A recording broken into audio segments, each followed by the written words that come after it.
welcome back to the desk as Karmine Corp comes back here. And guys, we have a very confusing game today. okay, let's go with that. Let's go with that. 42 minutes of pure happiness and mayhem. That was this game, honestly. Really close, much closer than the first one for sure.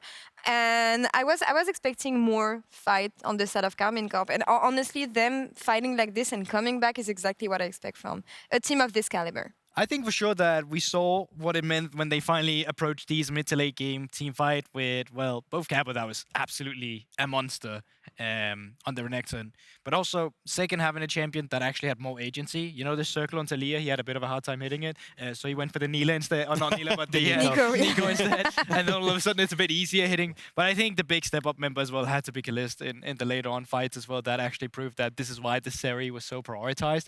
And when there no longer was a Sire from Jesu, he felt kind of invisible on the Kaiser, actually. Yeah, and I think it's also why the pick fell off a bit when it comes to draft priorities, and Kalist doing what he does best. We usually call him the French Pace, and for him playing Alzeri and having this kind of performance highlights what he's capable of. Do you guys want to talk about the draft maybe first to see the improvements we had on KC side? No, but I think you highlighted it really well in the sense that Nico is much easier to execute than Talia, and it felt like KC was a bit disjointed in the first game team fights. It's harder to miss with Nico, I believe, and that made a big difference. I think that this draft in particular was very good at punishing mistakes, and I think that's where the big standout point for me was. Like every time we saw go in for these fights, or Geo go for these fights, it ended up a little bit messy where they were a little bit separated in a lot of different situations. And like even that one of the 50 million fights we saw where everything in the kitchen sink was thrown onto the Nautilus. Yeah. It was like, oh, well, now we have nothing left in the tank. And suddenly you've got great engage coming through from the well, from the rel. Nico can find these great flash locations. And to be fair, the Nico with flash, fantastic throughout this game. But I think that was the big point for me, was like, Karmine Corp had a much easier time in punishing these sort of mistakes, whereas I felt in the last one, when they tried to punish overextensions from Team Geo, it just wasn't really coming together. This one is significantly easier to pull off. Yeah, and that's the thing, right? It's the ease of execution, right? If you take back the earlier draft, there really wasn't that much CC to play around with, at least lockdown for a lot of the targets. This time around, instead of having minimum lockdown that was hard to play around with, they completely over-indexed it and pretty much said that every single champion we need right now needs to have some sort of CC. And that also made it way easier to actually pull off these comeback fights, because it allows you to find one member and one-shot it. And with all the CC they had, we even see it in some of the later fights, they don't really care if it's Ragnar they hook first, even on the Malphite. They just go like, either you ult us now and you're not ulting Kalist and we're happy with that, or you run. And the fact that they could just do this with their beefy frontline again and again really created a lot of space for Kalist as well, because he never actually had to go up and really fight until they knew the ultimate was gone from Malphite. And it just made it very hard for Go to use their advantages that they'd already picked up, because it was kind of Lincess or bust by the time you got to the mid game. And you're like, well, let's get through the Renekton, the Rel, the Nautilus, the Nico, who's now gone invulnerable. That's like, who do you actually try and kill? Because you're not getting onto Kalist. So there's no chance in hell. So it meant that it became quite awkward for Geo to actually push their advantages forward. And then it came to the later fights as well. And it was like, you could see in several of these fights, it was like, where's the shot calling in the middle of these team fights for Geo? It's like, are you going for the Nautilus? Cool. Well, then don't, if Targamas is going to escape, do not use the Malphite ultimate to try and follow up on him. Don't try and all in on some of the Cabo Shard and that kind of stuff, because he's got Gore Drinker, ultimate, his Q still available. And I think it was a lot of those moments where I was like, okay, these are mistakes. You can still see here from Lincess, right? He goes all in onto the back line when you still have to stopwatch Forsaken. And I think it was that target selection, or kind of like even just hitting tab before fights, that caught out Geo in a lot of situations. Yeah, especially because that's your strongest member right there. He's a frontliner that goes in as a bruiser. It's very difficult to play the game. And once the reset don't come through, I mean, the fight just doesn't come through either. And that's why it becomes so difficult for them to fight. Even in scenarios where it looks like they're getting a huge wombo combo, the response is still coming back. And Karmine Corp is still able to play it. Even with Ragnar in the backline on Kalist, it takes pretty much everything out of the tank before they can go even in it. And that's the thing, when you look at Karmine and what made them successful is the fact that they take their time in the fight that they want to pick, And compared to game one, it feels like here first they had more tools to do so, but also they approached the fights a bit better. choking a bit Geo in that sense. And we said it, like they were struggling with focusing on to the right target, but I feel like Karmine made a good work into making them lost a bit on the map. Yeah, I do agree. I think the as we said, like you have a composition that's very good at punishing these mistakes. So when Go leaned into it, they were very good at trying to find these opportunities to go for it. But I do have to kind of like take a step back and be realistic. Like there was a lot of times here where I'm like, why again is Karmine Corp contesting this? Like, you don't always need to go for this. You can actually go and trade across the map. But there were several moments like where you could see clearly that Karmine Corp had a better understanding of how to play the map. Like they're trading bot tier 2 for a tier 2 mid and a tier 2 top, and you're like, fantastic. But I think there's moments where they could have continued to do that, but they were just like, no, we fight now, we have to. The real question is there an AD carry today who will actually bridge the 50% gap here? Because like in the beginning, Jesu started out with 49%, now it's Kalist instead with 42%. I really want an AD carry to just take control, but it really just goes to show as well how pivotal it is. Not so much that the solo laners are performing, because you can actually fall behind. It's more important that you're set up for the mid to late game, because so far the general gist of this game has been whoever sets the AD carry up for success will end up winning. Yeah, and when you look at Cabo first game and second game, because he played Renekton twice. In the first game, I feel like we've criticized the fact that the team wasn't able to snowball onto the lead that he got. Here it was the case. And yeah, I feel like it's going to be an ADC day today when you look at Kalist. I don't know what you're reading. What do you think of this guy? But in the LFL, honestly, we feel like we haven't seen such a player so strong and playing so bold and so, honestly, fearlessly since forever. It's actually crazy to see him play. So I'm interested in knowing your read of and your understanding of Kalist. I like the confidence. In EMEA Masters. I really do, because you get so you get two sides of it, right? If you can't have his game 2 if you don't have his game 1 as well. I mean, and that's a bit what happens at times, because it's confident and at times overconfident, but that's always really nice to see in a young player, that they start out overconfident. Yeah. Because even if they are, you can always work on building it down. It's way harder to get a player who's not aggressive and teaching them how to be aggressive. So I really think he's got a really good instinct as an AD carry, but it also just feels like it's his meta. A champion like Seri just feels like that's what I'm thinking about when I'm thinking of Kalista and EMEA Masters, at least. Yeah, and especially when you can see it in mid lane, right, where he's chasing Jesu down. Like, yes, there was Ragnar who was technically beside him for a short period of time before he was like, peace, you've got this. But I genuinely do think like having that killer instinct is something that you need in an AD carry. Yeah. And especially when you look at the top AD carries across the world globally, it is a case of seeing that moment and being able to take it. And whether it is positioning very far forward in this area so you can find the moment, even in the very last team fight that we saw in front of that bot lane inhibitor, flashing forward to get the kill that secures the victory. It's those moments where you need the AD carries to stand up. I think that's what Kalista has been doing fantastically all EMEA Masters long. And looking ahead at the next game, I believe Geo picked blue side here. Can we look at the post-game breakdown once again? Because here I want to focus on draft. I'm just wondering if it's going to be a blue side day once again here. And is there anything that we would like to see on Geo's side when it comes to banning some champions? I don't know if anything that's standing out for you so far. I think the rel is the big one. The rel has been so pivotal across multiple different angles. Even when you kind of get the counter pick coming in with the Alistair and stuff like that, you can still see that there's so many times where that rel was able to get that big engage off. Also, kind of looking at that top side of the map, I think Ragnar is doing enough where he's like, oh, I'm on Ornn, I'm on the Malphite, to kind of be like, I will tank the lane.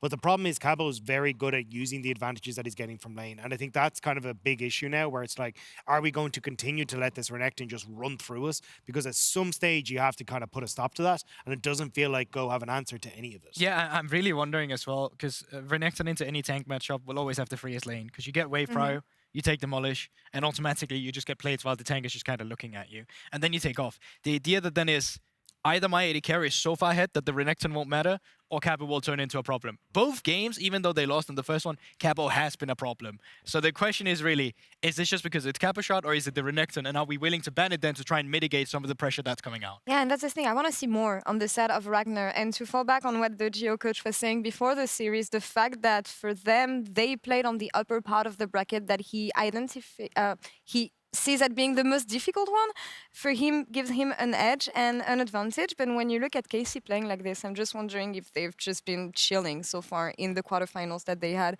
And because when you look at the way these teams faced off in the LFL, usually it was always very Casey favored, especially in best of 5 scenarios. So yeah, just looking forward to see how much team he improved and what kind of fight we're gonna have in the coming games. No, I definitely think that Gio has put up more than a fight than we kind of expected. At least they've shown some things we expected. I think the middle to late game comes to mind with some of the decision making that comes around the objectives. But I really think that the individuals are stepping up as well and matching the individuals that you're seeing on Karmine Corp. And I really think that in next game as well, like I think the rail pick that deck they highlighted will be huge, because even if Gio first picks that as well for themselves, if K-Corp doesn't ban it, well then Linkers suddenly has something he can be really proactive with as well. And I think Linkers is one you're looking at for Team Gio just because of the fact that he's so pivotal in terms of finding leeway of getting his laners ahead. Same when I look at Camilleus. Like we were kind of looking backstage, the Alistair, how important that was across multiple different fights and making sure that Linkers could get the reset that he needed. Like there was that big fight that we saw in mid lane, whereas like one stun prevents Linkers from going down. 1-2 like a headbutt away lets Linkers get another reset. Like Camilleus was actually having a big impact. And to your point to people stepping up, I think Camilleus has had a great day today. But it is going to be a case for me of like not only stepping up individually, but it almost feels like just there's pure chaos when it comes to the fights coming through on a little bit on Karmine Corp, but mostly on Go's side. And I think trying to set that up a little bit better is going to make things significantly easier, because there's so many different fights where I noticed like Cabo Shard has managed to get in onto the back line because the front line isn't in position. In this one, it was like Jezu had to fling himself into harm's way because he was like, well, I need to get away from everyone who's dove into the back line. I think there's a lot of this that's happening in Go. And if they can try and solidify that, they should be able to kind of, I suppose, leap off of the early stage successes that they've had. Otherwise, I just think Karmine Corp are going to be able to do what they've been doing, which is Cabo gets a massive lead in topside and we just go from there. Montpellier on the line here for sure gives them extra motivation, but we're 1-1 so far in this best of 5 semifinals. So back to casters for game 3. Thank you very much. We're also on the line. We're on the screen once more. Nice to see you all again on the desk. You're looking Hello. very good as always. And we are back here. And I think the analysts kind of hit it there for me as well.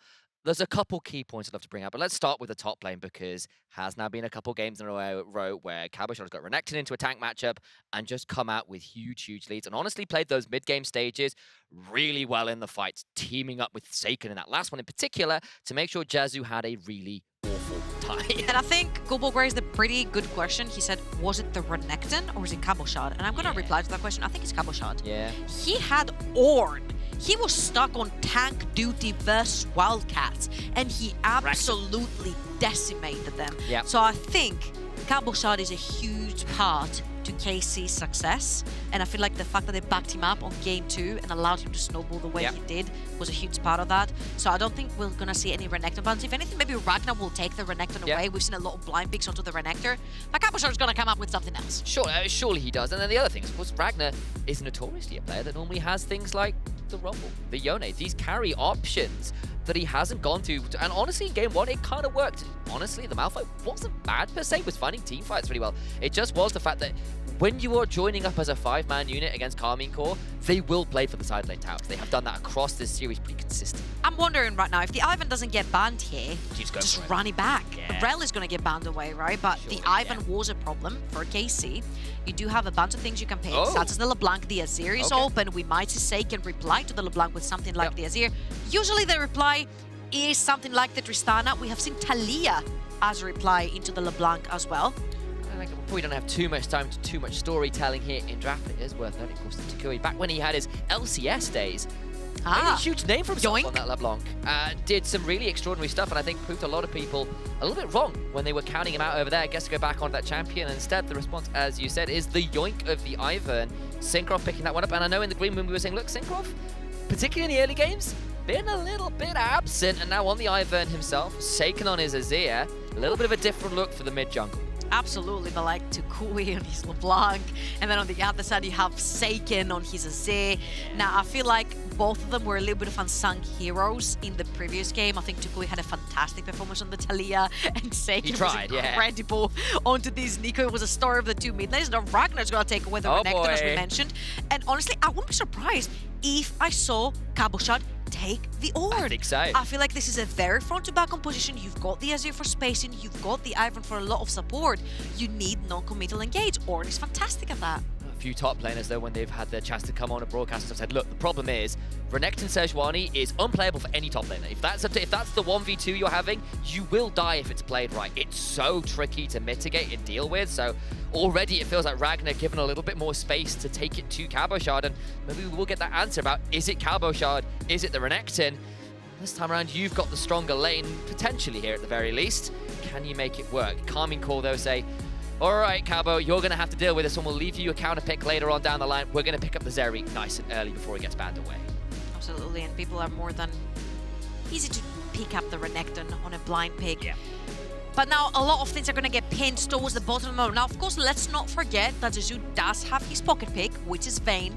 He pulled it out versus SK Prime, and he did win that game. It looked really, really good. So you're pinching one of the more aggressive, I would say, such as the Kalista, maybe even something like a Varus could get put out of the picture, something like an Ezreal could get put out of the picture real quickly.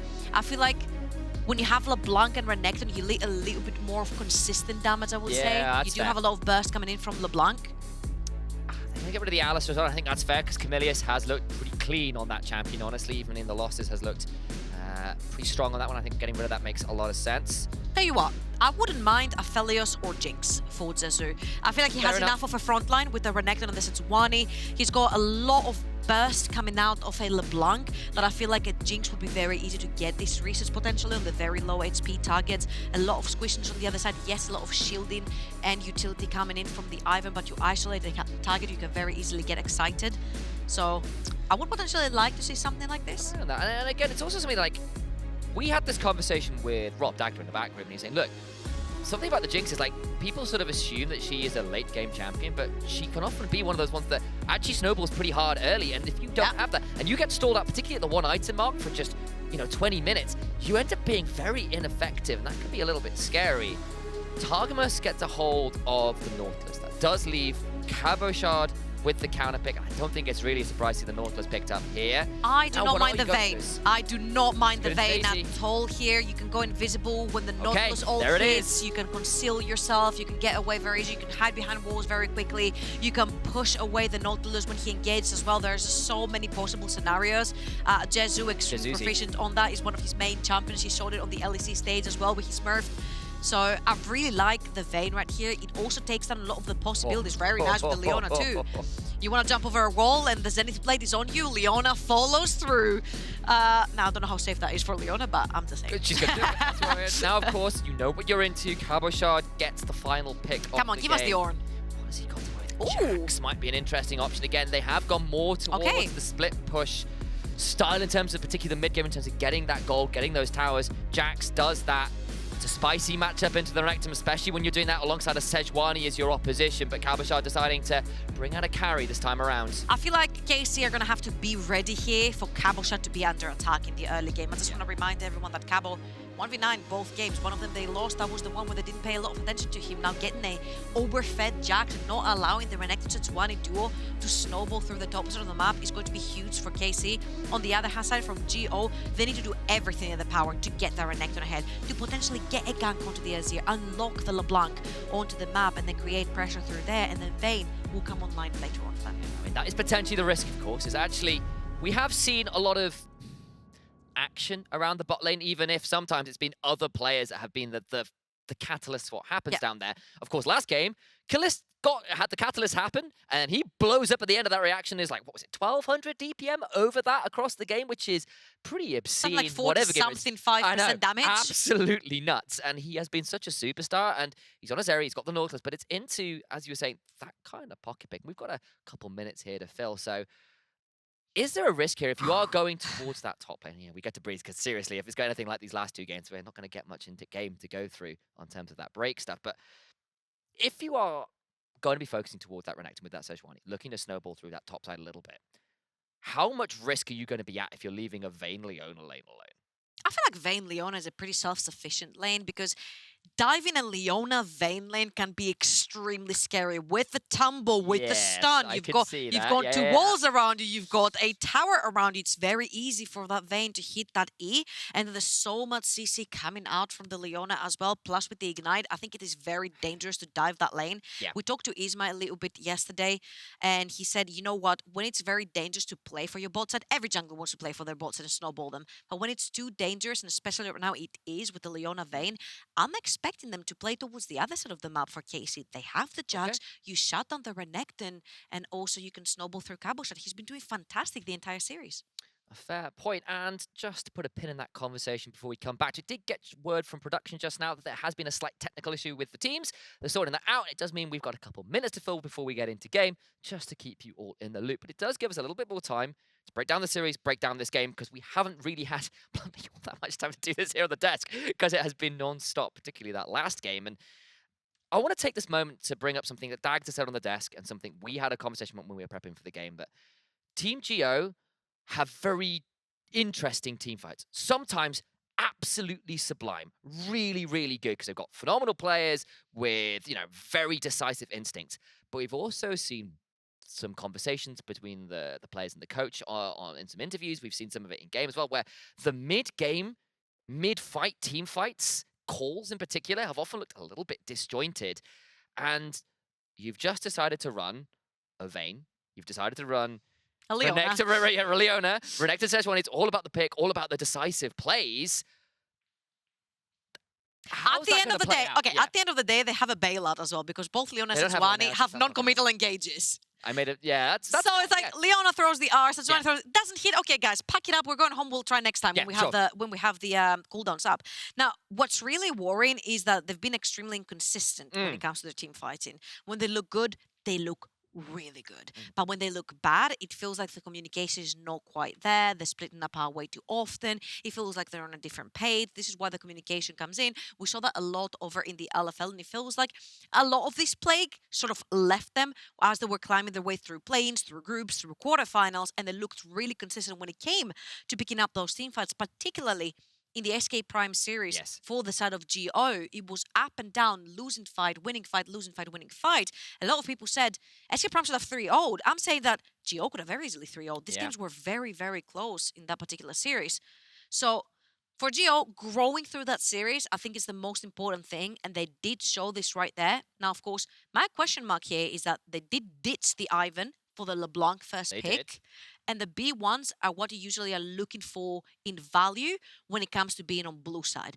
Is the Ivan going to be a problem as much as it was when it was in Geo's hands? And when you've gone for Renekton, Sejuani, and then LeBlanc, that tells me you want to play the map a little bit wider, at least early on, compared to what has been very heavily towards the 5v5 death ball conversation and comp that we have seen pretty regularly from the team. So it's a bit of a different look. And now I'm going to say, 1-3-1 compositions in Europe do scare me. I mean, Man did it well. I'll say that. They might have made their way up. They did well one team. One time. I'm just saying it's not entirely no, I'm saying doomed. One team in the LEC, you know?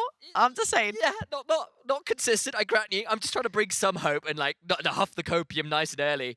Before they do have options. Breaks me again. They do have options, of course. They can play the 1-3-1. I think Leona, Vayne, and Sejuani are a very solid trio as well. Very extremely undiveable and very slippery when it comes to Vayne as well. Can very easily catch her off guard.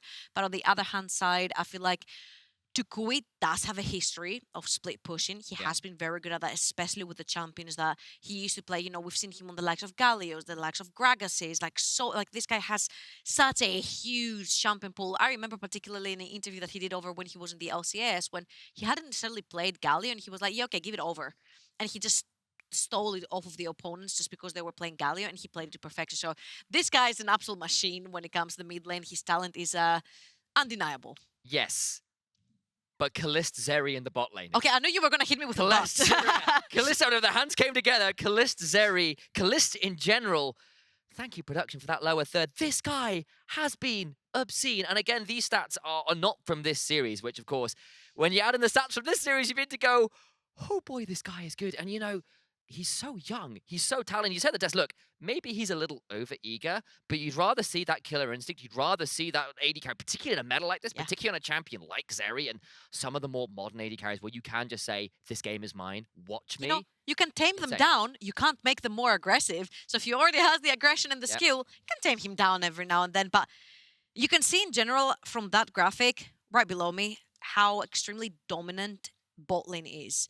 It used to be a meta where bot lane would fight all 2v2 and the kill participation wouldn't look like that, but right now it's all about the bot lane. If your AD carry is not there, you're not fighting. You're actually playing for your AD carry. You're playing towards that bot lane.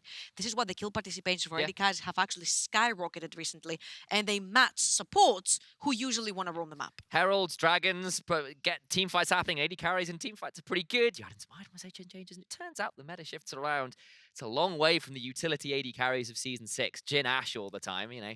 The days of bang and pray throwing up very different styles of gameplay for sure, long gone. I've heard about Ashe. I've heard tales that Ashe is absolutely broken in solo queue. So I've been hearing. And actually also, possibly my favorite AD carry play of all time is Ruler on Ashe in the LCK. There is a mad movie that was pulled out where they slowed the play down, something 0.2, to just watch the clicks of Ruler's Ashe. Wow. That was just extraordinary. He looked like he was playing at normal speed. Well, Ruler is not here. He's not. But we've got the second and third best, which is Kalista and Jezu. Absolutely, yeah, that's exactly it. There's a lot of French fans out there going, that's exactly right. But we are onto the Rift. We are here with a glorified best of 3 ahead of us. Geo won game 1, Karmine Corp won game 2 in a bit of a bloodbath, but won it nonetheless. Very different drafts here in some ways. Ivern for Karmine Corp, Jax for Karmine Corp. On the other side for Geo, they've gone for the stronger top side of the map. They've got themselves some really strong skirmishing power. Be interesting to see how this one plays out. And again, for Geo, this is a huge fit. They're coming from play-ins. They only managed to get third over in the LFL. Karmine Corp dominated. They took everything. They 3-0'd BK Rock in the regional finals over the LFL. And Geo are now matching the LFL champions. They're going head-to-head with them 1-1. They almost had them in the second game as well. It's not like they're going down without a fight. This is a very bloodthirsty best of. Yes, it starts off very slow because they are playing ball for the scaling. We don't see too much happening on the screen in the early stages, but once a couple of items are coming into the inventories, these two teams are more than happy to start brawling all around the map. Camillus and Jezu are going to take prime position to that mid bush over in the bot lane. They're looking for the first trade. Jezu wins Jezu wins that one. Got you there. That's it. That's the game over right there. First hit. That's how it's decided, right? Game's over. It's the prideful hit, you know. This is your ego going up in this game. It's like, I get the first hit. GG, well played. Oh, it's never recovering from that one. My eyes also, while we're here, have to turn to Syncroft a little bit because honestly, at least in the early game, it's often felt like Syncroft has been somewhat out-jungled by Linces, who has been playing a pretty mean series himself. And Syncroft, struggling to find a lot of impact early, was dying a lot on the rel, particularly in the early stages of the game. 0, 5, and 6. Very much struggling to make the play stick in the early and mid stages. Now, of course, to praise a little bit our boy Linces, who did play for quite a while over in the NLC, now playing for Geo over in the LFL. He went through the quarterfinal series with SK Prime with 5 different champions. Now we're 3 games in. He's on 3 different champions, from the Ivern to the Viego to the Sejuani. 3 completely different stylistically champions. And absolutely capable of playing all 3 to their max. I feel like Linces is probably one of the best junglers that we do have over at EMEA Masters. And of course, who better to take down than Syncroft, the back-to-back EMEA Masters champion back in 2021? The pride that you get by beating Karmine Corp, you know, we said Wildcats won Spring, but like there was no K-Corp to even try and stop them. And when K-Corp did come head-to-head with Wildcats, they absolutely stomped them, List buffers out of that one just about, but takes a lot of his HP bar in trade. And Camillus, once again on these engaged champions, feeling pretty lethal in terms of finding those angles. What I wanted to say is that to win EMEA Masters, you have to go through them. Because every time they've been here, they've won. KC has won it 3 times in a row, by the way, even through play-ins back in 2022 Spring. So if you want to even have a chance at winning EMEA Masters, you have to go through them because they are the final boss, and they will be for quite a while. Every time, I don't know how they do it, they magically find their way in their form back. Camillus now could be getting caught. Overextended. Flash. was required, and it was indeed a little bit of an extension, but either way, both support. I said junglers there, both supports now onto their Hex Flashes, so perhaps with the more potent Summoner spell available. Oh, you see, Syncroft actually pinged towards the bot side of the map. He sees LeBlanc a little bit overextended towards the mid lane. Gonna head on through towards the bot side of the map, pop a ward down. This is the side that Sejuani started, so when the Raptors respawn, you will have an eye on the Linces, which is very important. Again, you want to keep track of wherever that Sejuani is. Yeah. So far, so good.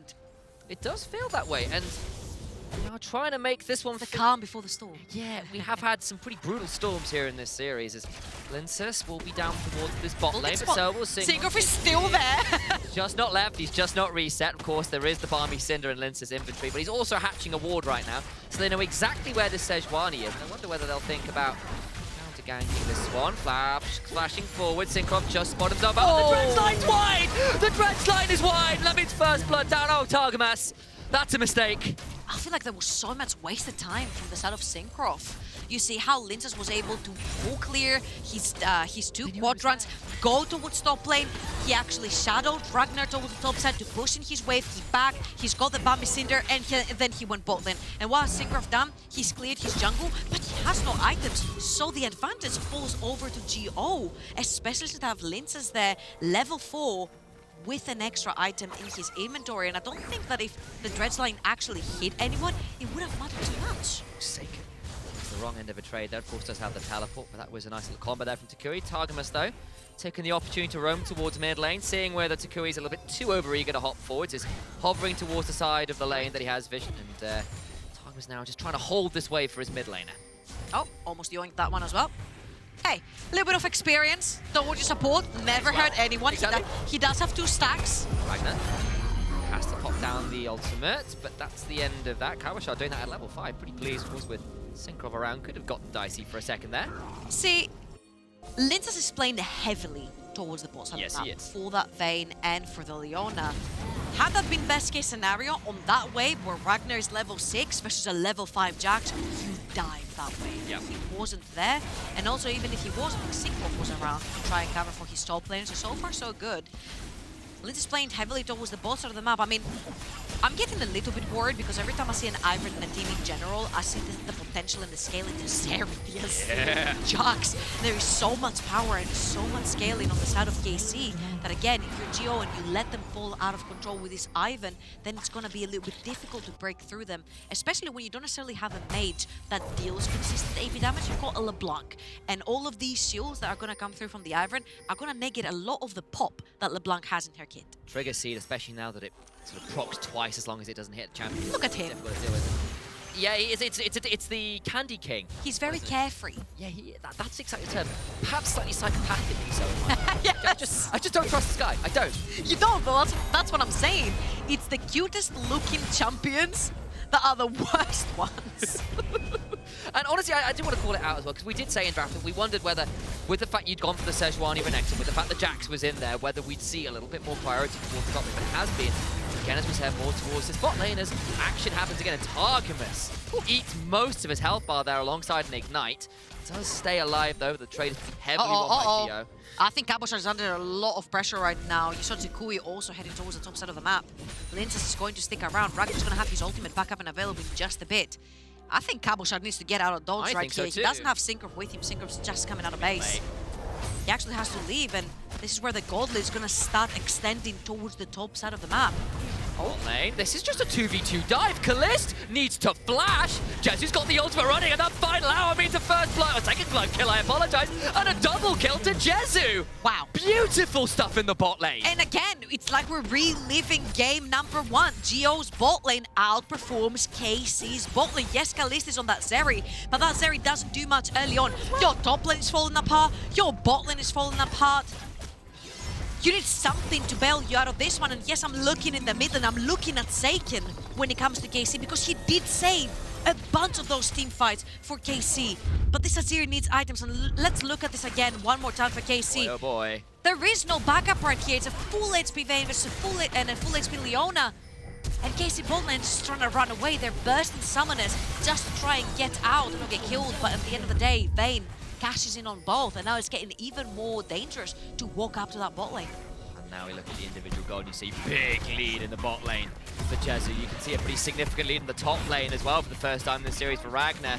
And GO off to an excellent early game. Yes, of course, there's Herald going over to Karmine Corp as they use some tricky Ivern mechanics there with Daisy tanking up the Herald. There we go, that's the name of that thing, over the wall. But that's pretty good news as GO will decide, well, in that case, we'll go for a blue side invade. It was marinated. That blue buff was marinated. Was a little bit. Can Daisy pick up the Harry? No, he can't. I just wondered there for a second it was hovering over it. No, just body blocking and keeping it safe. You know what would be the best if we did see a Nunu versus yes, you were telling me this, yeah. It would have to be Daisy as a cupcake. That would be the best case scenario, because then you eat a cupcake. Oh, it's genius. You don't have to eat a tree, you know, you're not a golem, whatever she is. You eat a cupcake. Maybe she's just like a weird blue buff. Oh boy, okay. Here we go. The map is suffering right now. 3 tower platings over in the top side going towards Ragnar. There's 3 tower platings towards the bot lane. Lincas is also here. He's looking through the wall. Camillus is also threatening. If that's a Zhuani ultimate hit, it's a go button for the side of GO. So far, it's going great for them. They've got a 3,000 almost gold. The 9 minutes in, we haven't even broken that 10-minute mark. Yeah. And GO are just individually outclassing KC. Exactly, and honestly, one of the things we've praised KC for is just their individual raw laning power. Game 1, Game 3, that has been not the case particularly. He's still around. Princess has refused to leave, still not on vision, and now the Targamas is left and no ward there. Oh boy, here we go again. Targamas will still absolutely eviscerate the Bane. Kalista dies in trade now, and Targamas death below, but Synchro flashes forward for the root caller. It's a 2-for-1. Maybe they can get even more. Daisy starts to hop on forwards. Can't get the knock-up, but critical misplay by Gio in the bot lane. Oh my god, Jezu dabs a little bit too far forward, and that was a fantastic trigger from Targamas to just instantly jump him on the go. You see that Dredge line hit, which means Jezu is also tanking the tower because he's the first one to take a shot, and Synchro has to flash forward for the shield to land onto Targamas. Targamas doesn't end up dying.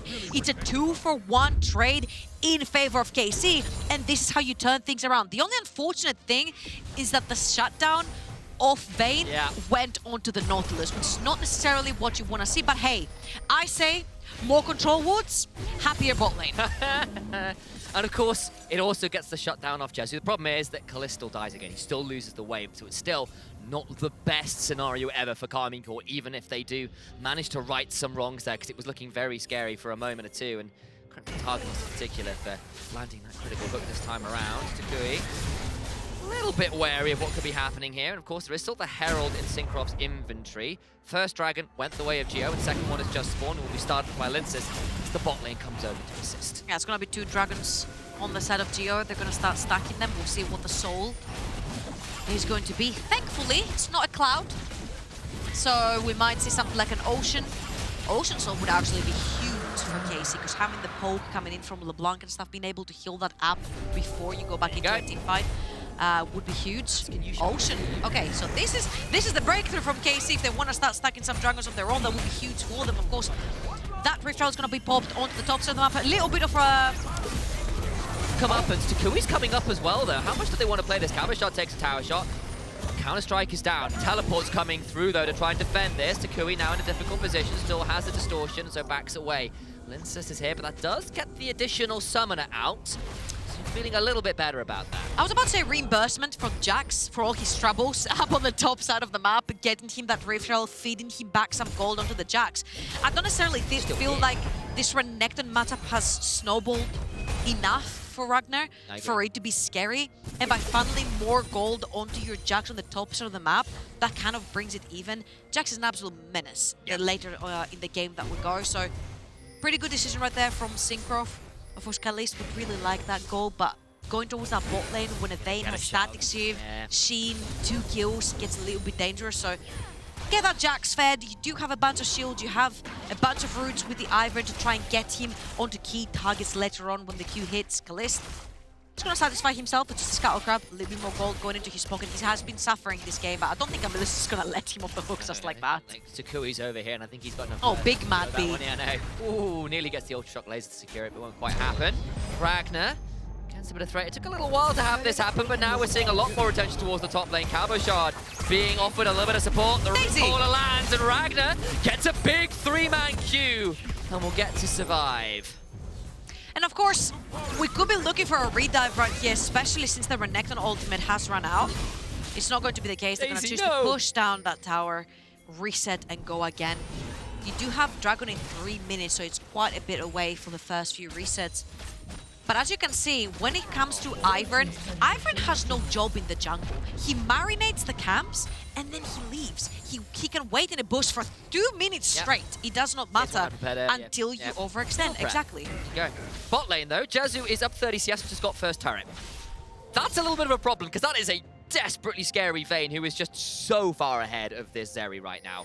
Very close to that second item as well. Yes. For Jazzu. He's going to head towards the top side of the map, where of course it's going to be a 2v1 Cabochard all on his lonesome onto the Jax. It's a very easy push when you have Camillus onto the Leona there as well.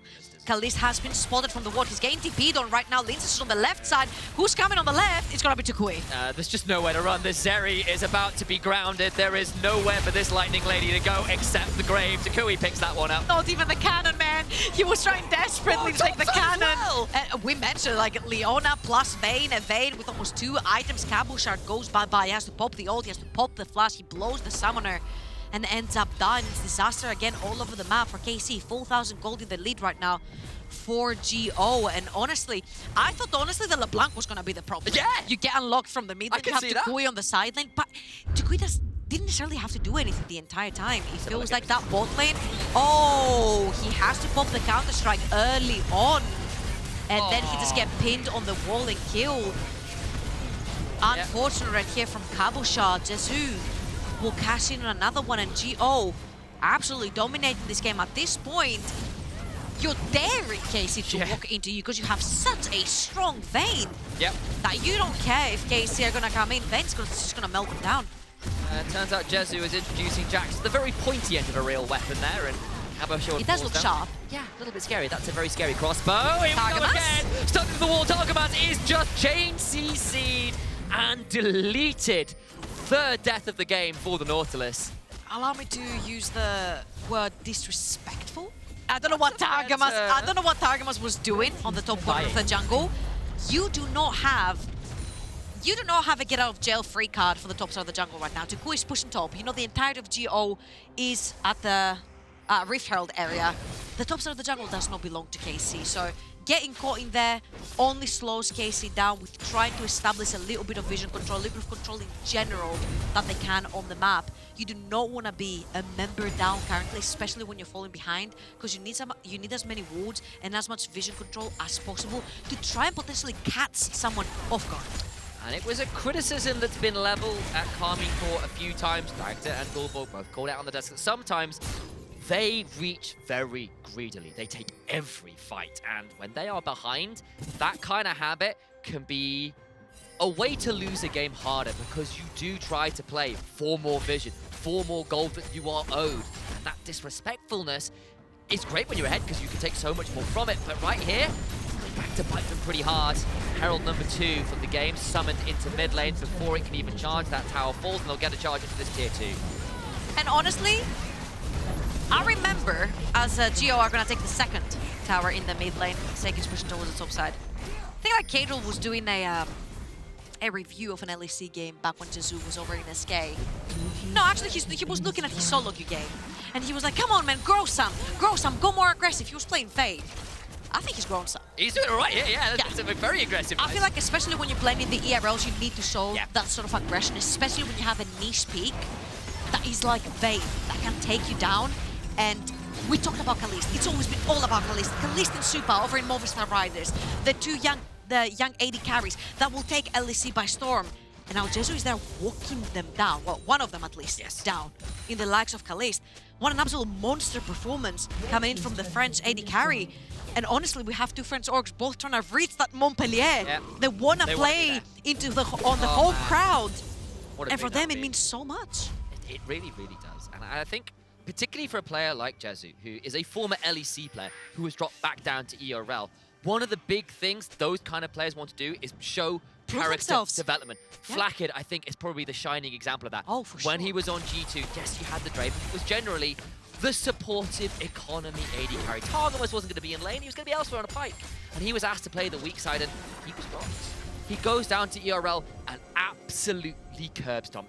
Wins the EMEA Masters in spring, goes up to the main team. Has honestly a pretty good recovery split for Summer on Heretics, who didn't quite make it towards the season finals, yes, but looked a lot better than they did in other splits, and a lot of that was on FLICKR's growth to earn his way back to the A-list. And Jesu's on the same trajectory right here. Cabochard is going to find the spiky end of Camilius' sword right there.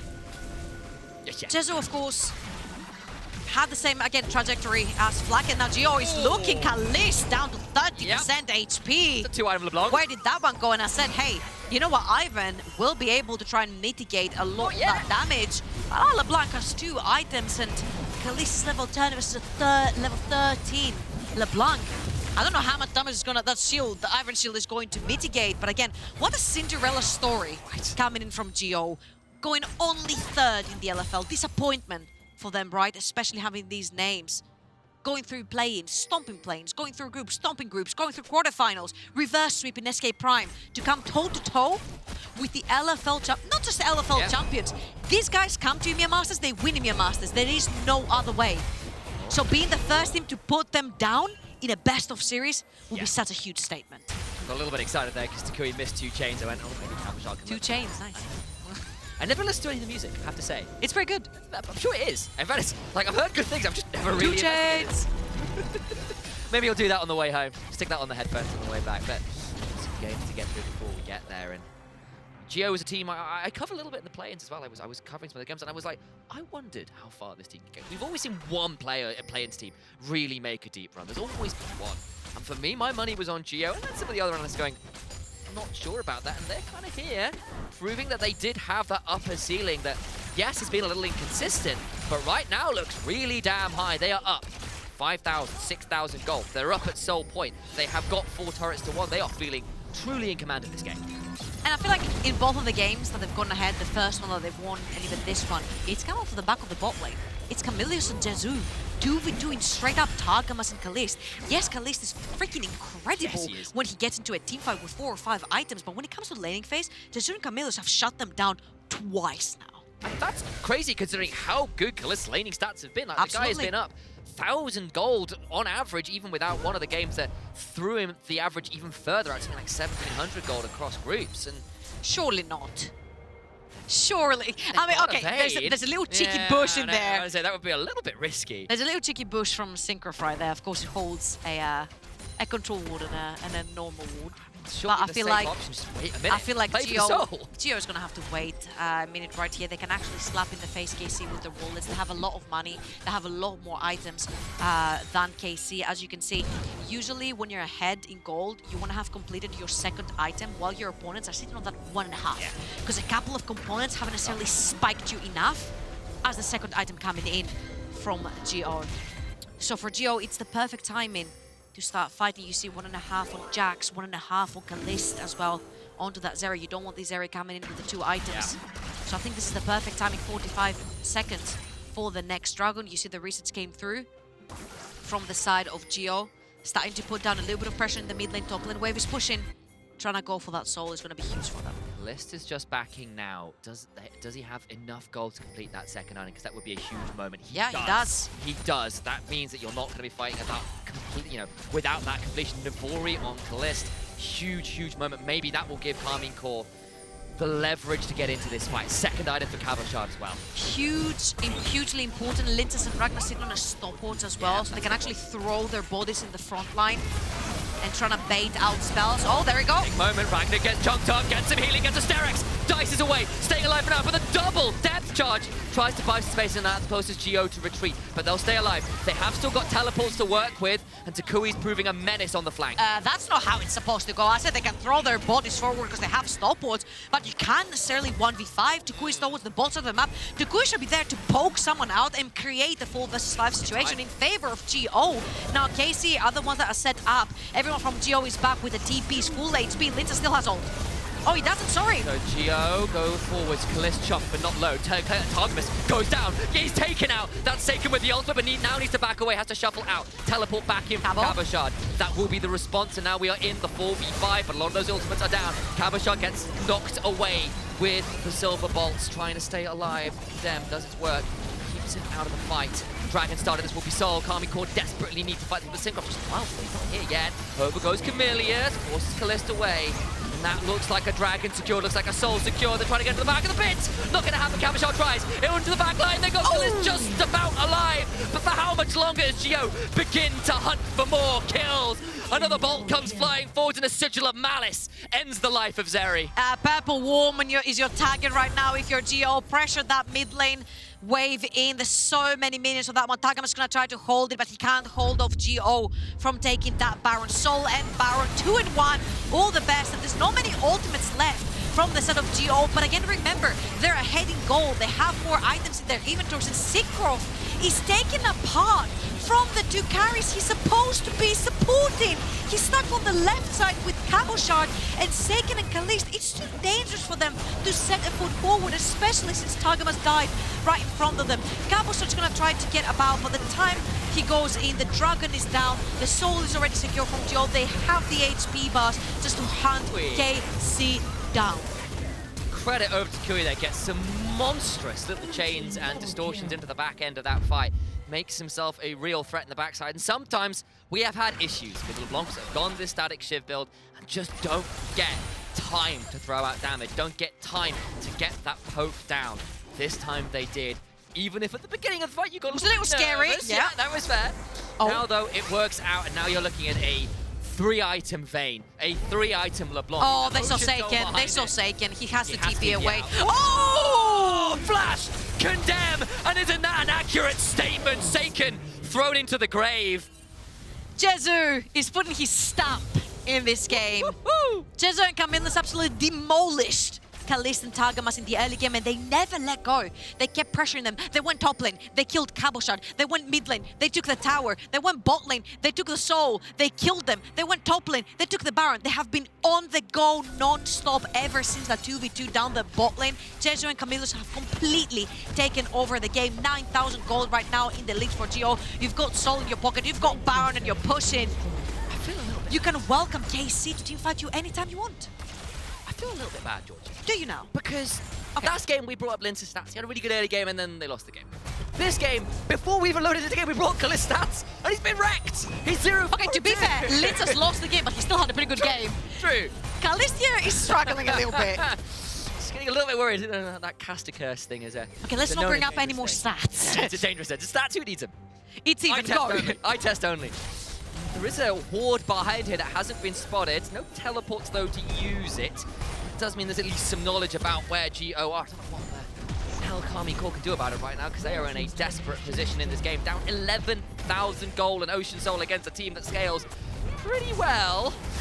Oh no, another ethereal change. Targamas rooted up briefly, but not taken down. Of course, still tanking up to deal with that. So bot lane is slow pushing. Tukui is pushing that mid lane. Kalist is going to dispatch of it real quickly. So you've got some time over on from the bot lane to reach out towards the top, but you have 3 members of Gio pressuring towards the top side of the map. Now, of course, Ivern is very powerful in these scenarios because you can put an army of bushes, if you will, and try to hide in it just to push out the wave. So you see how difficult it is for Gio to actually engage with the tower. If you walk too far forward, you've got the Nautiluses and the Ivans in there to engage you. So slowly but surely chipping on these towers. They opened up the mid lane. Counterpoint. Counter-strike. How on earth did Karmine Corp consistently lock down a LeBlanc and a Vayne? How on earth are they going to do that with the champion? I want to show you here. So hard. Get something onto Ragnar. The solar flare goes wide. That might mean Camilius is in danger. But how important are they in the grand scheme of things? Stopwatches burn. Oh, Tukui's stuck. Big root caller. Camilius over the wall. Direct flood charge comes on through. And maybe, just maybe, I asked the question and Karmine Corp is set to deliver on that promise. Still, Ocean Soul means it's pretty hard to chunk out Linces for long enough. Counter-strike lands down and that will be the kill. Surely, does take a moment, but they do secure 2 kills. There's nothing really on the map, though, to secure at least 2 minutes, really, until anything major spawning. Yeah. Shutdown onto Seiken as well should be huge. Getting as much money as you can onto this Azir could be very important for you later on in the fights. I feel like Camilla is whiffing that ultimate right there. Was the go back from KC to just hunt him down. Yes, you have the stopwatch to win you a few more seconds into this fight, but the second Geo funnel into this choke point, KC just put pedal to the metal. My god, I can never say that. Okay, they just go in. There you go. That's much easier for me. They shut down Linces as well. money goes to Seiken, as we mentioned, and honestly, they didn't lose anything apart from these 2 towers, mid and top. And Gio found it really difficult to break the towers, but for Gio, it's still okay. Now you can brute force yourself into that base. You have 1 minute for the Elder Dragon. You can push mid, you can push top, you can threaten an inhibitor even if you want. TPs are coming up for Tukui. Ragnar has his as well. They're actually extremely strong on the side lanes. 3.5 items for the LeBlanc, have the extra, need a large roll. Seiken, very crucially, does not have that death cap yet. So if you're gonna take him out, it has to be now before he has it ready for the Elder fight. Just look at that bot lane discrepancy. That's near enough 4,000 gold in the advantage for Jezu, who is just so scary on this lane. Not quite level 16. Has got a GA, has got an Ocean Soul, and has got 4 items. And oh boy. a lot of healing. Yes, yes he does. Oh, it's going to be so difficult. I almost forgot that item existed. Yeah, Immortal Shield Bow. Not as potent as it once was, but still right now doing exactly what it needs to keep Jezu alive. It's the Shirelli popped to ensure that Gio can't quite catch out Karmine Corp in the mid lane. How do you walk in? You need to establish some pressure through that mid wave. Go! Oh! Only the slow field. Syncroft though is still forced to flash, and Daisy will be dead to Right's cover shot. Taken low but not out. Got worried there for a second. Rag. Seiken has to join. Seiken lands out. In they go. Seiken is alive, but Syncroft is not. And Jezu begins to throw out Silver Bolt after Silver Bolt. They all look like werewolves right now because they are allergic to the damage he is pumping out in this game. Oh boy, you just lost your jungler. Elder Dragon is coming up. KC is Doomed. absolutely doomed. I feel like Gio pulled the trigger out there so well. They saw Azir up in the top lane. Yes, Seiken does have TP, but when Gio are pressuring KC so hard, where in the world do you TP that Azir into the fight? Seiken was too slow. Syncroft ends up going down. Gio are gonna take everything on the map. All 4 dragons, all 2 barons, and the Elder. Gio, start to finish. It has been brutal, and this is nothing like the Elder take we saw the last time for Gio in the quarterfinals. Third Baron. Yeah, There you go. Third Baron available to them, and of course in their game 5 in the quarterfinals it came down to an Elder flip. Lince stole it, they won the game. This time around there is no contest, it is clean as you like. Karmine Corp forced to retreat, head for the hills, so I think the hills are looking not as safe as they once were. The gates to their base well and truly broken in. It feels like they are waiting for the coming storm, which will be Baron and Elder buff empowered Gio. You see the Karmine storm? I didn't, but I should have. It could. I could have been. Pretend I said that, guys. Hey, you can save it for the next one. Do that next game, maybe. Just Yeah, okay. and pretend that no one has ever said it before. I won't take credit, I promise. The problem is you've done this live on air, so everyone has now heard this. I will forget until next year, it's okay. But your Twitch chat, they have many memories. That's not how it works. They don't ever repeat things people say in chat. That just doesn't happen. There's never a copy pasta Nope. going on. Talking about copy Nope. pasta, not relevant here because Gio, well, actually is. They're gonna copy paste the result from the first game They are. and try to run down Casey for one more time. Karmine Corp, this is it. A last stand in Alamo. I just don't know whether they've got anything in the tank. Lince has taken over and has a stopwatch. They've got Ocean Soul and Elder Dragon. Trying to make sure that there is nothing left for Karmine Corp to My do. God, how did The this wave go is so on. wrong? Better flash forward from Seiken. Oh my God, Tukui. Kalist gets the shield, just about stays over the execute threshold. All right, okay, Gio. Should have been over.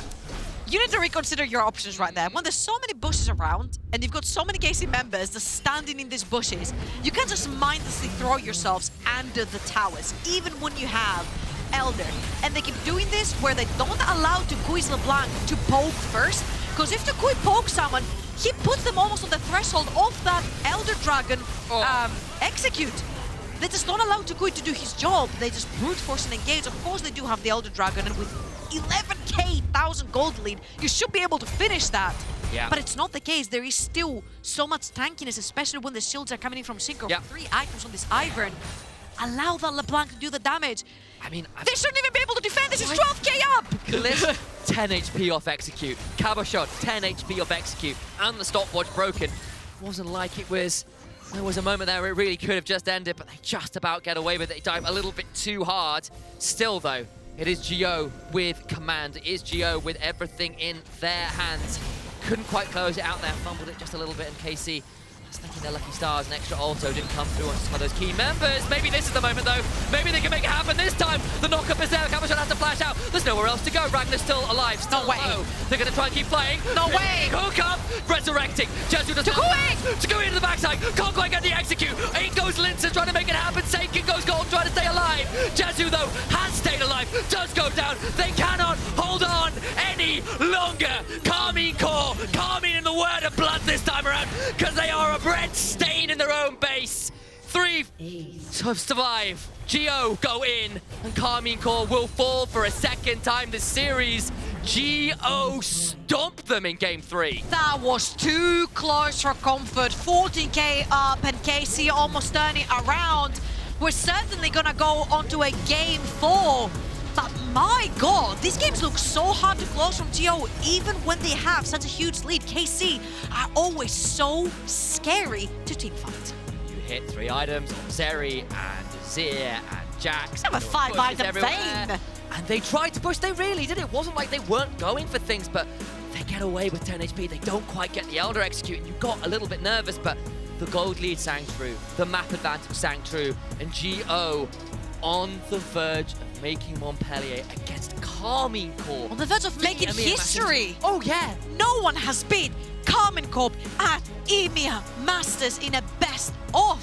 Whenever there's an elimination bracket, KC has taken every single one down. They have never lost this tournament when they have attended. They have always won this tournament. They could be going to play in front of a French crowd, and you know the kind of audience Karmine Corp drags in. You know that their fans are at home right now and they're a bit damn nervous. And can you blame them after Geo pull out a game like that? Absolutely not. I feel like the bot lane has been an issue from the side of K-Corp. Even though Kalist pops off in the late game, you need to fix that laning phase, especially against Jesu and Camillus. I think game 1 and game 2 have been completely won only through over that bot side of the map. And unless KC have an answer right here, I'm assuming they're going to go back into blue side. This is what both teams have chosen so far every time they've lost. They must have an answer to that vein. They banned everything else, and they still knew that Jesu can pull that one out, and it was the nail in the coffin for them.